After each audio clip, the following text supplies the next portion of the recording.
Dating magkarelasyon na sina Mo Twister at Bunny Paras muling nagkita sa kasal ng kanilang anak. Alamin sa Spotted Report ni Anton.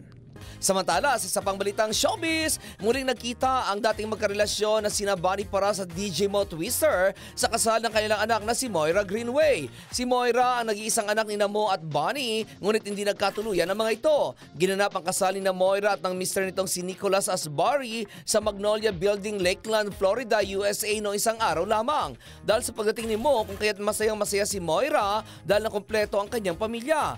Dumating din ang ina ni Mo Twister na si Josie Gumatay na paboritong apo si Moira, kaya sobrang kompleto ang pamilya nito dahil present din ang kanyang stepfather at 3 kapatid sa ina, ganoon din ang kanyang tiyahin na si Charmaine Arnaiz.